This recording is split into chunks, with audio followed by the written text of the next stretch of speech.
দেখুন এটা দেখতে ঠিক কতটা সুন্দর। এটা যেমন দেখতে সুন্দর তেমন খেতেও কিন্তু খুব টেস্টি। নমস্কার বন্ধুরা, আমি দীপিকা কিচেনে আজ সবাইকে স্বাগত। আজ আমি আপনাদের টুইস্ট রোল বানিয়ে দেখাবো, টিফিন রেসিপি। আশা করি আপনাদের ভালো লাগবে। তাহলে চলুন রেসিপিটা শুরু করি। আর সম্পূর্ণ ভিডিওটা দেখার অনুরোধ রইল। যদি ভালো লাগে তাহলে অবশ্যই লাইক করে যাবেন। চলুন তাহলে রেসিপিটা শুরু করা যাক। এখানে আমি নিয়ে নেব 1 বাটি ময়দা। ময়দার পরিমাণটা আপনারা কম বেশি করতে পারেন।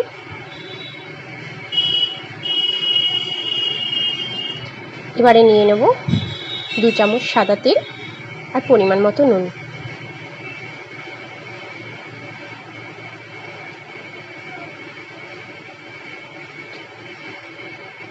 এবারে সমস্ত উপকরণগুলো আমি একটু ভালো করে মাখিয়ে নেব।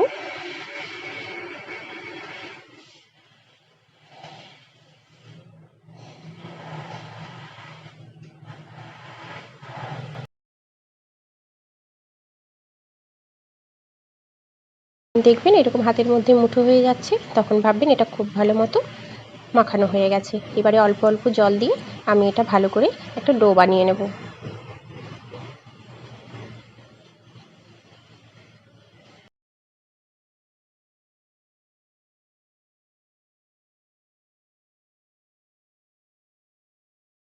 এটা খুব ভালো করে মেখে নিয়েছি। দেখুন একটা ডো হয়ে গেছে। এবার আমি এটা ঢাকা দিয়ে রেখে দেব। এবার একটা পুর বানিয়ে নেব। তার জন্য এখানে আমি সেদ্ধ করা আলু আগে থেকে গ্রেট করে রেখেছি। এবার এর মধ্যে দিয়ে দেব পরিমাণ মতো নুন, দিয়ে দেব গোটা জিরে 1 চামচ, দিয়ে দেব ধনেপাতা কুচি আর কাঁচা লঙ্কা আমি ছোট ছোট করে কেটে থেতো করে নিয়েছিলাম, সেটা দিয়ে দেব এর মধ্যে। এই যে দেখুন, এটা থেতো করে দিলে তাহলে রোলটা খুব ভালো হয়। এবারে দিয়ে দেব অল্প পরিমাণে একটু হলুদের গুঁড়ো আর দিয়ে দেব চিলি ফ্লেক্স 1 চামচ। এবারে সমস্ত উপকরণগুলো আমি খুব ভালো করে মেখে নেব।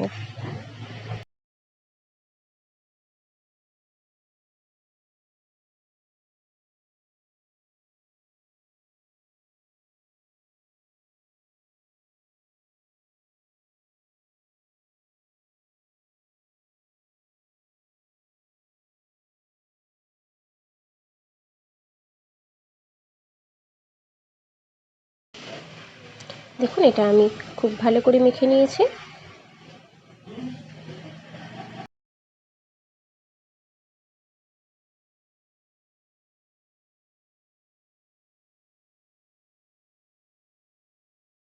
পুরটা আমার রেডি হয়ে গেছে।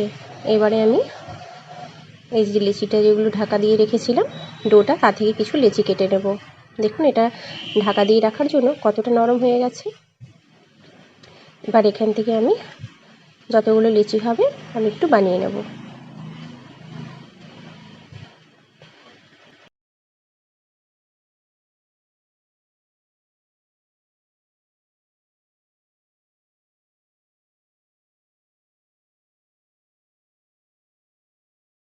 দেখুন এখানে আমার লিচিগুলো বানানো হয়ে গেছে।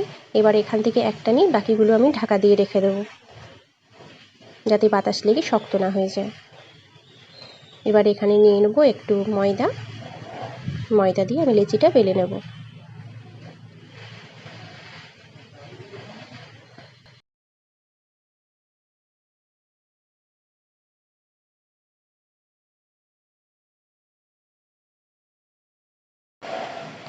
দেখুন রুটিটা আমার বেলা হয়ে গেছে।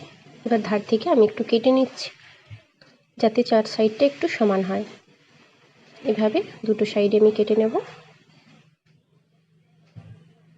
দেখুন আমি কেটে নিয়েছি। এবারে যে পুরটা বানিয়েছিলাম সেই পুরটা দিয়ে দেব। এভাবে অর্ধেকটাই দিতে হবে, পুরোটাই কিন্তু দেয়া যাবে না।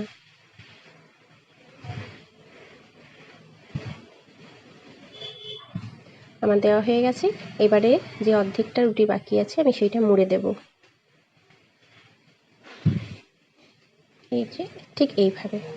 এবারে ভালো করে চেপে চেপে রুটিটাকে একটু সমান করে নিচ্ছি।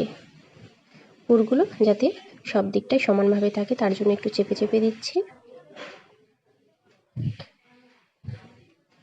এবারে দেখুন আমি এরকম একটা ছুরি নিয়েছি, ছুরির সাহায্যে এভাবে একটু একটু করে কেটে দিচ্ছি।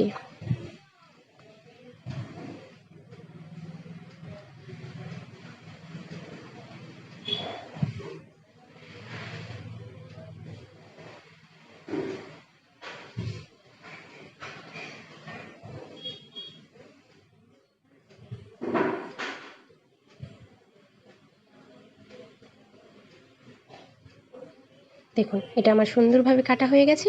এবার এরকম একটা একটা পিস নিয়ে আমি এভাবে একটু ঘুরিয়ে প্যাঁচ করে নেব। এই যে দেখুন ঠিক এইভাবে।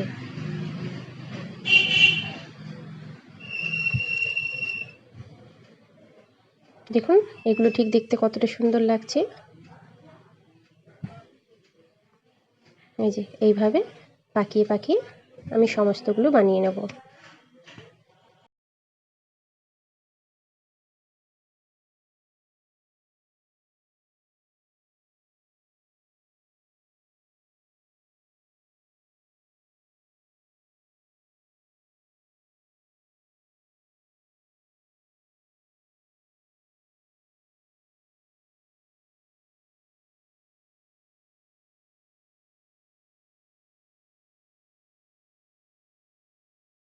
দেখুন আমার সমস্তগুলো পাকানো হয়ে গেছে। এবার আমি মুড়ে দেব। ঠিক এইভাবে আস্তে আস্তে করে কিন্তু এভাবে রোল করে নিতে হবে। দেখুন এইরকম। এবারে সাইড থেকে কিন্তু একটু চেপে এরকম এরকম সামনে সামনে সব চেপে সমান করে নিতে হবে এভাবে। এই যে দেখুন, দেখুন এটা দেখতে ঠিক কতটা সুন্দর লাগছে। আমি তুলে নিচ্ছি। একই রকমভাবে আমি বাকিগুলোও বানিয়ে নেব। দেখুন সমস্তগুলো আমার বানানো হয়ে গেছে। কতটা সুন্দর লাগছে না দেখতে। এবারে এগুলো ভেজে নেব। তার জন্য কড়াতে সাদা তেল গরম করতে দিয়ে দিয়েছি। তেলটা গরম করে নিচ্ছি। এবারে দেখুন তেলটা গরম হয়ে গেছে। এবারে আমি এগুলো আস্তে আস্তে করে ছেড়ে দিচ্ছি।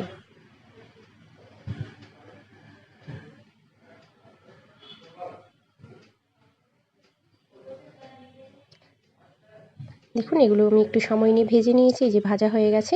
আমি এবারে তুলে নিচ্ছি। একই রকমভাবে আমি সমস্তগুলো ভেজে নিয়েছি। দেখুন এটা দেখতে ঠিক কতটা সুন্দর লাগছে। এটা কিন্তু দেখতে যতটা সুন্দর, খেতেও কিন্তু ততটা টেস্টি। আশা করি আপনাদের ভালো লাগবে। যদি আমার রেসিপিটা ভালো লাগে তাহলে অবশ্যই লাইক করবেন। আর যদি আমার রেসিপিটা আপনাদের কেমন লাগলো অবশ্যই কমেন্ট করে জানাবেন। দেখার পরে ভালো থাকবেন, সুস্থ থাকবেন, তাহলেই ভালো লাগবে। নমস্কার। আজকের মতো বিদায় নিচ্ছি। আবারও একটা নতুন রেসিপি নিয়ে আপনাদের সাথে দেখা হবে। সবাই ভালো থাকবেন, সুস্থ থাকবেন।